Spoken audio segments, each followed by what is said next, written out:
PFT PM policy. Seems like none of these things ever make a blip on the radars of casual NFL fans or anybody that matters. How is this any different?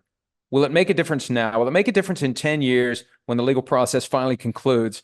Or will it have all changed by then? I think the biggest thing is, and I tried to touch on this today, even if the jury whacks the NFL and the judge says, I'm directing a verdict for the NFL because I believe that no reasonable jury could have found, based upon these facts, that the specific requirements of the antitrust laws that were at issue here were violated. You still don't get a jury verdict in that instance unless the jury is pissed off at something the NFL did. Even if the NFL ultimately technically didn't violate the law, they didn't like what the NFL did, so they found against them. I hope that prompts some self-awareness and some soul-searching by the league where they say, you know what, maybe we shouldn't charge $389 for the full Sunday ticket package if you're already paying $72.99 a month to YouTube TV. Maybe it shouldn't be $449 if you're not already a YouTube TV customer. Maybe we should come up with a better option. Maybe we will. Whether it's to prevent another antitrust lawsuit that might be better crafted than this one was, or it's just not the right thing to do. Football is family, baloney. Football is money. And football is making as much money as possible, not giving the consumers maximum choices. And I haven't gotten any pushback from the NFL yet. I think they know. I think they know. And it's one of those things where they've probably known from the get-go that this was a potential problem, that this was something that was going to blow up in their faces at some point. But 30 years later, here we are. The reckoning is coming 3 decades after they started this program that potentially has been an antitrust violation from its inception. That's why the memo that was highlighted for the jury yesterday, and what happens in a complicated civil case, you've got evidence, you've got exhibits, you've got a lot of stuff happening. Unless someone is there paying attention to all of it, you really don't have a full understanding of what's going to be presented to the jury at closing argument. Because what happens at closing argument, and the goal for the lawyer, I need to get all my evidence in so I have what I need when it's time to go to the jury and say, this is why I should win. This is why my client prevails. And one of the documents that was shown to the jury yesterday that wasn't noticed by whoever was covering the trial when the evidence came in, a memo from the league in 2017, an internal memo where they discussed the possibility of putting out-of-market games on cable channels like FS1 and the Ocho and the Hallmark Channel, who knows? But all the games would have been available to you as a cable consumer on the existing cable platform, so you don't have to buy Sunday ticket at all. They considered that in 2017. 2 years after, the lawsuit that became this trial that is now jury deliberations, it could be a verdict against the NFL, was even filed. So will this be the thing that gets them to say, there's got to be a better way to do this? And maybe we can actually make more money. Oh, yeah, you know what? CBS and Fox might be upset, but the thing that drives the bus for them is the late afternoon windows they get every other week that gets 30 million people.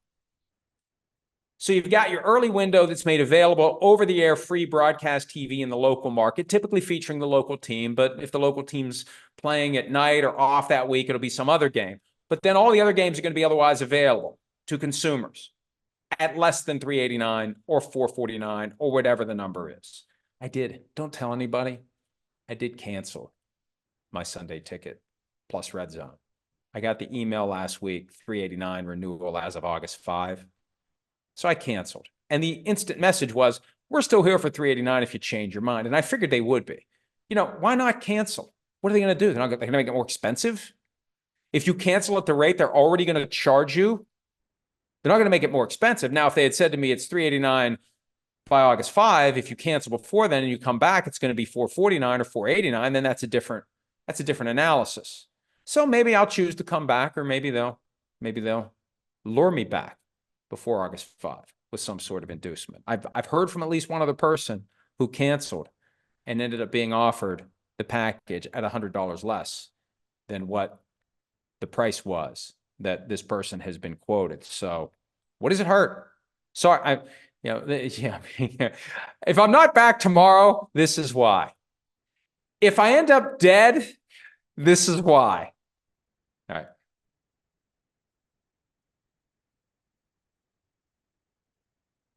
Cousin Vin, in the event the NFL has to pay, would they make the teams do it or would they actually pay themselves? It's a fair question because a lot of people don't understand how this really works. Here's how this works. The NFL is the teams. The NFL would pay the money and then the teams would contribute 1/32 of the amount each. The teams are paying this. And so it makes a massive verdict less than it would be. Look at the concussion settlement. Whatever that number was, you divide it by 32 and it's a hell of a lot less than it was. So it gets divided 32 ways. Let's see. Dog, what are the chances they just let fans select one team to watch? We may be moving there. ESPN wanted to do it as part of the Sunday ticket package. We may be headed in that direction where the NFL says after 30 years of gouging fans for the full all or nothing, even though they market it as, if you're a displaced Saints fan in Green Bay, this is the way to watch your Saints games. Yeah, oh, by the way, you got to buy all the other out-of-market games too, not just the ones you want to watch.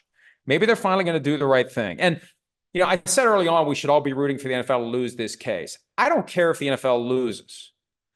I hope the NFL wakes up and realizes this is wrong. What we're doing is not fair to the consumer.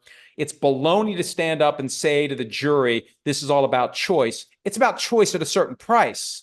It's about a choice at a price that's so high, we know you'll choose not to do it. That's not a real choice. That's not a real choice. There's a lot more here. But I have to go. I'm just looking to see if there's one more. Jake McCain. What was the reason the NFL received the antitrust exemption back in the day? Does that reasoning still apply? It was a political maneuver that the NFL engaged in 1961, the Sports Broadcasting Act, that allows pro teams to come together as one unit to market their TV rights as a group.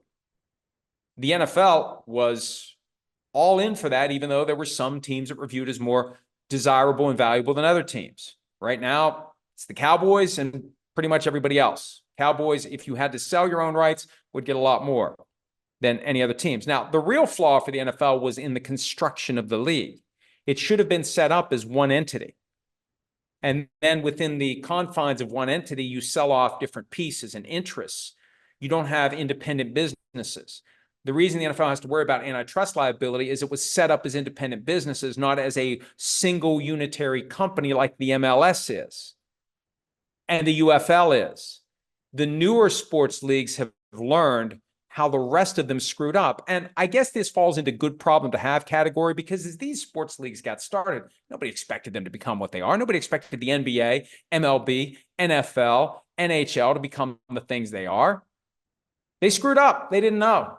They slapped it together the way that it was. They were struggling to make money. Having to worry about massive antitrust liability is the ultimate first world problem. You've got a business that is kicking ass if you have to worry about those things. But in hindsight, would have been better to have one entity. Then you don't need an antitrust exemption. And you don't get sued for doing what the NFL did here, allegedly, actually, whatever, gouging the fans as to what it would cost to watch Sunday tickets so that they'll choose not to do it and they'll watch whatever games are available on CBS or Fox instead. I got to run. Thanks as always for some of your time. We will do this again tomorrow. Maybe we'll have a verdict tomorrow. And depending upon when a verdict comes in today, maybe you'll hear me again. We'll find out. Check us out around the clock for all updates at profootballtalk.com. Thanks as always for some of your time. We'll see you again real soon. Hi, it's Mike Florio. Thanks for watching PFT on YouTube. Hit subscribe for the latest news and analysis from Pro Football Talk.